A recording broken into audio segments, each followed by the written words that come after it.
Bab 721. Sekarang adalah kesempatan paling baik untuk kamu kembali ke keluarga Ye. Sally Meng bahkan merasa dirinya adalah orang yang paling cocok dengan Golden Ye. Bisnis Yes Corp sangatlah besar, selain itu dia juga pernah mencari tahu informasi tentang Golden Ye dengan menggunakan identitas dirinya. Dia mengetahui kalau hubungan saudara Golden Ye dan Davin Ye tidaklah baik, lalu dia juga mengetahui sebuah hal yang tidak diketahui oleh orang lain tentang keluarga Ye. Jadi dia merasa dirinya lebih cocok dengan Golden Ye. Jadi ketika rencananya ketahuan oleh Golden Ye, dia langsung memeluk lengannya, berkata, "Jika dibandingkan dengan Claire Sen, aku lebih cocok denganmu. Apakah kembalinya kamu ke keluarga Ye bukan untuk merebut kekuasaan? Aku bisa. Selama kamu bersama denganku, aku dan seluruh anggota keluarga Han bisa membantumu sekuat tenaga, nantinya keluarga Ye akan menjadi barang simpanan Anda. Aku juga bisa membantumu untuk menyingkirkan Davin Ye." Dia merasa seorang pria pasti lebih mementingkan bisnis dan kekuasaan. Jika dibandingkan dengan Claire Sen yang mengandung anak orang lain, Golden Ye pasti akan memilih dirinya. Tapi apa yang dia pikirkan itu salah. Setelah mengatakan itu Golden Ye malah mendorongnya sambil tersenyum sinis, sehingga membuat tubuhnya jatuh terduduk ke atas lantai yang dingin dan melihat Golden dengan tidak percaya. "Kamu tidak mau? Mengapa? Apakah kamu tidak ingin mendapatkan semua kekuasaan keluarga Ye?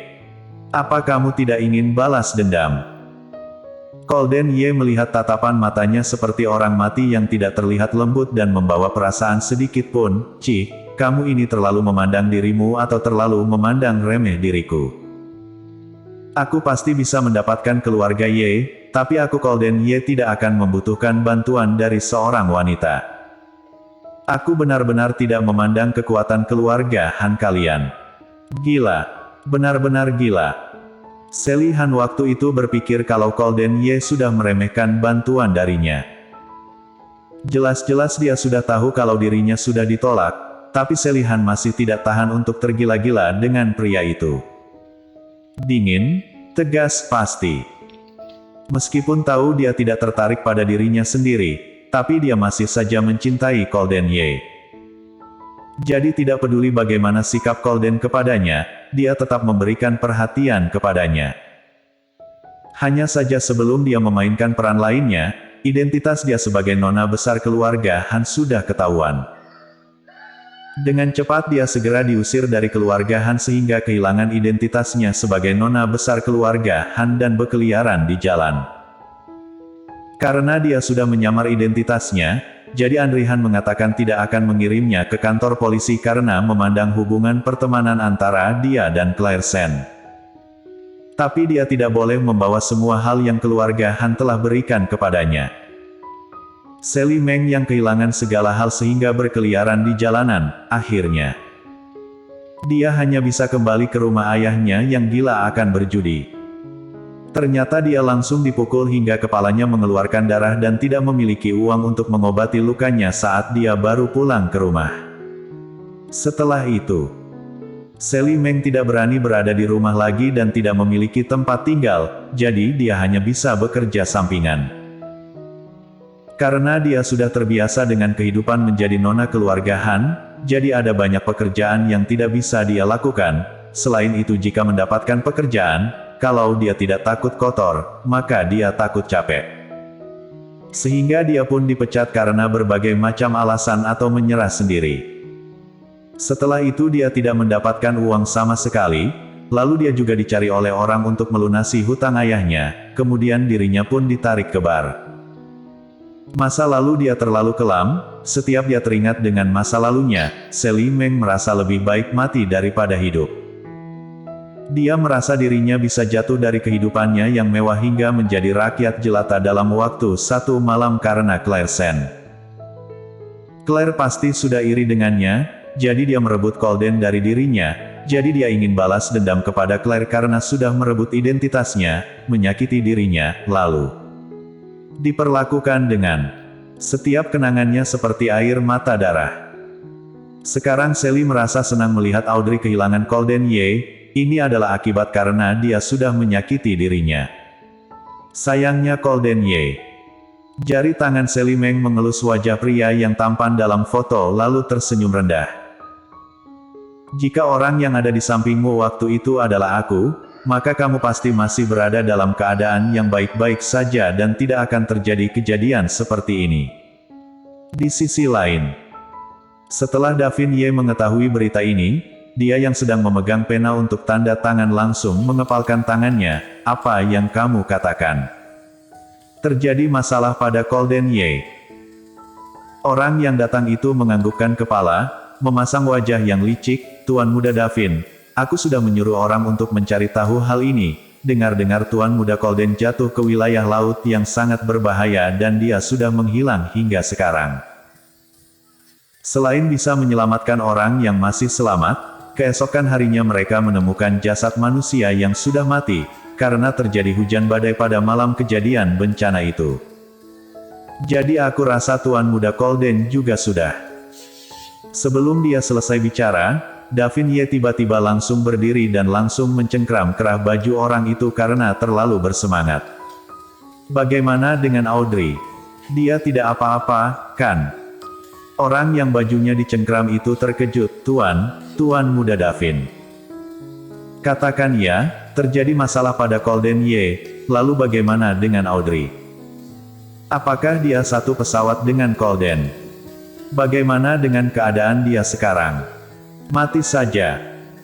Ekspresi wajah Davin Ye seketika berubah menjadi sangat mengerikan, dirinya seperti baru keluar dari gua es yang dingin, seluruh tubuhnya mengeluarkan aura yang mengerikan, seperti datang ke neraka.